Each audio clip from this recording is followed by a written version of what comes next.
আরশাদ মিয়া।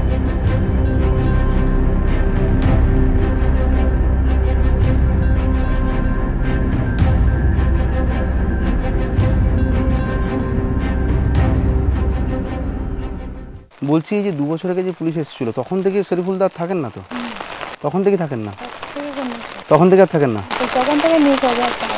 তখন থেকে নিখোঁজ রয়েছে না? লোকজন যেটা বলছে বা এই পুলিশ যেটা বলছিল যে ওনার নামে যে দুবাই থেকে ড্রাগ অর্ডার দিয়েছিল 200 কোটি টাকার হেরোইন, এগুলো সত্যি? এগুলো কিছুই না, এগুলো কী হয়েছে না হয়েছে আল্লাহ জানে, আমরা কী করে বলে বলবেন। তাই সেই সত্ত্বে তো ওনার এরকম, সেই থেকে ওনার এই অবস্থা। তো আর আপনারা কোনো পুলিশ কোর্ট কি ছাড়িয়ে কিছু করেননি? বড় বছরের তো ধরো ওরকম ধরে নিয়ে গেছিল। হ্যাঁ হ্যাঁ, বড় বছরের ধরে নিয়ে গেছিল, জেলে ছিল। বড় বছর জেলে ছিল? মারধর করেছিল। মারধর করেছিল? কারা নিয়ে গেছিল, কলকাতা পুলিশ না গুজরাট পুলিশ? ওই আমাদের এখানকার পুলিশ। আচ্ছা, তখন শেখ শাহজাহান কিছু বলেনি? ওই শরীফুলের সাথে শাহজাহানের ভালো সম্পর্ক ছিল?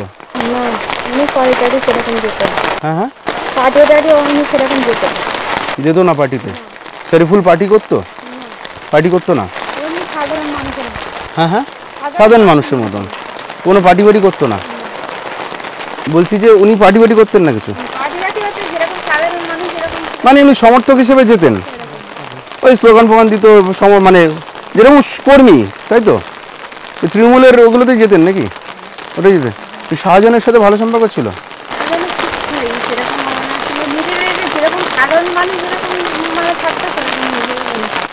এমনি ভালো সম্পর্ক ছিল?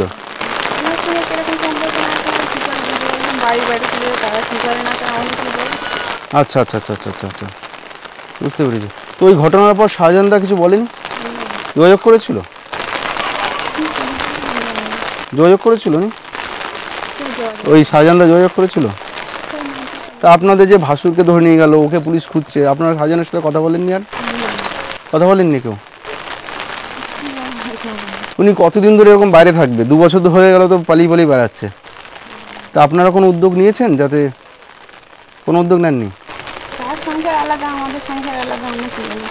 আচ্ছা আচ্ছা আচ্ছা, আপনি কি ওনার আরেক ভাইয়ের বউ? আপনি কোন ভাইয়ের বউ? সেজো ভাইয়ের বউ। আর শরীফুল কত নম্বর ভাই? আচ্ছা, মানে আচ্ছা আচ্ছা আচ্ছা, বড় ভাইয়ের পরের জন, তাই তো? বুঝতে পেরেছি। তো ওনারা কিছু আর উদ্যোগ নেননি যে কতদিন পালিয়ে বেড়াবে এইভাবে?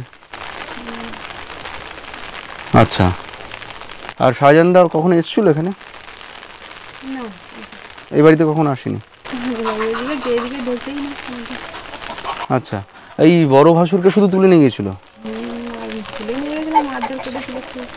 এই সন্দেশখালী থানার পুলিশ? সন্দেশখালী থানাতেই ছিল?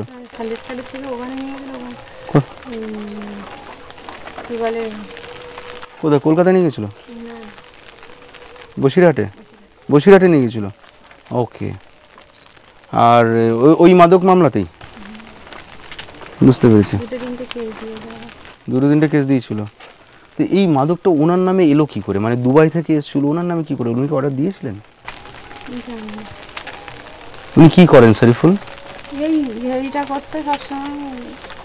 এই মাছের ভেড়ি, যে মাছের ভেড়ি তো? আচ্ছা আচ্ছা আচ্ছা, তো ওনার নামে কেন এলো? মানে দুবাই থেকে মাদক 200 কেজি, এই 200 কোটি টাকার মাদক উনি কি অর্ডার দিয়েছিলেন নাকি অন্য কেউ ওনার নামে অর্ডার দিয়ে দিয়েছিলেন? আপনার জানেন না? না সেটা 2 বছর ধরে উনি পালিয়ে বেড়াতে হচ্ছে, তাই তো? ওই জন্যই।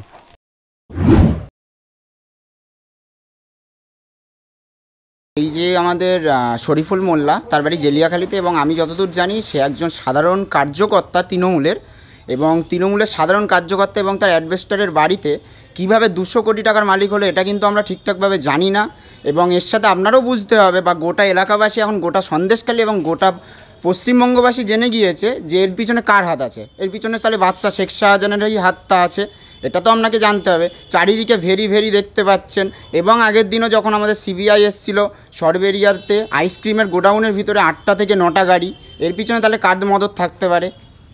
আচ্ছা, এই যে শরীফুল মোল্লা, তিনি এখন কোথায় আছেন বলে মনে করেন? এনাকে কি করেছে? এনাকে বাদশা তার আগে পাঠিয়ে দিয়েছে, হয় দুবাই নাই বাংলাদেশ নাই কোথাও আফগানিস্তান, এছাড়া তো আর কোথাও গতি নেই, এর আমি কোথাও পাঠিয়ে দেওয়া হয়েছে। তো এই যে সন্দেশখালীর শরীফুল মোল্লাদের এখনো খুঁজে পাওয়া যায়নি, এই বিষয়টা আপনারা কেমনভাবে দেখবেন? আমরা আর কেমনভাবেই দেখব, তার আগের থেকে যদি আউট অফ মার্কেট করে নেওয়া হয় তাহলে আমরা তার দায় কেড়ে নেবে। আর এবং যেভাবে সিবিআই কাদের কাজ করছে, ইডি যাদের কাজ করছে, আমরা মনে করছি দোষীরা অবশ্যই শাস্তি পাবে। শরীফুল মোল্লা একটা তৃণমূলেরই সদস্য ছিল, এখন আপাতত সে বাড়িতে নেই, সে শেখ শাহজাহানেরই কর্মী। ঠিক আছে, এখন আপাতত কোথায় আছে? শেখ শাহজাহানের মদতে হয়তো দুবাইতে আছে কিংবা বাংলাদেশে আছে, কোনো একটা জায়গায় লুকিয়ে আছে, এটাই হবে। আর কি তবে একজন সাধারণ তৃণমূল কর্মী, তার নামে 200 কোটি টাকার কন্টেনার কীভাবে এলো বলে মনে করেন আপনি?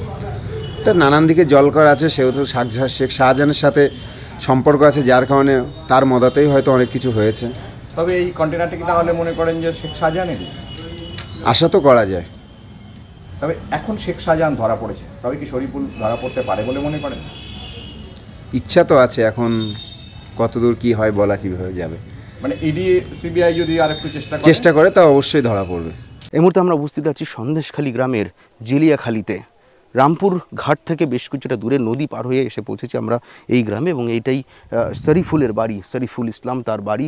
এবং 2 বছর আগে এই বাড়িতেই তল্লাশি অভিযান চালিয়েছিল গুজরাট পুলিশের এসটিএফ, এটিএস এবং কলকাতা পুলিশের এসটিএফ জয়েন্ট অপারেশন চালিয়েছিল। কারণ সেই সময় গুজরাট পুলিশ তদন্ত করতে গিয়ে জানতে পারে যে সেই যে কনসাইনমেন্ট বুক হয়েছিল, 200 কোটি টাকার মাদক এসেছিল, সেই মাদক যার নামে বুক হয়েছিল তিনি আর কেউ নন, শরীফুল ইসলাম, সন্দেশখালীর বাসিন্দা।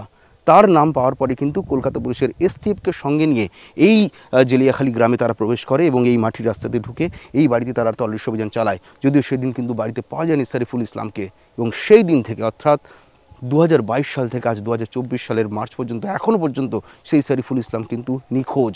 তিনি কোথায় কেউ জানেন না। বাড়ির লোক বলছেন তিনি এখনও পালিয়ে বেড়াচ্ছেন, তার খোঁজ নেই। তিনি সেই দিন থেকেই ঘর ছাড়া। তবে তিনি পালিয়ে গেছেন নাকি অন্য কিছু তার সাথে ঘটে গেছে তার জবাব কেউ দিতে পারছেন না। শরীফুল ইসলামের নাম বলতে কিন্তু প্রকাশ্যে ক্যামেরায় কেউ মুখ খুলছেন না।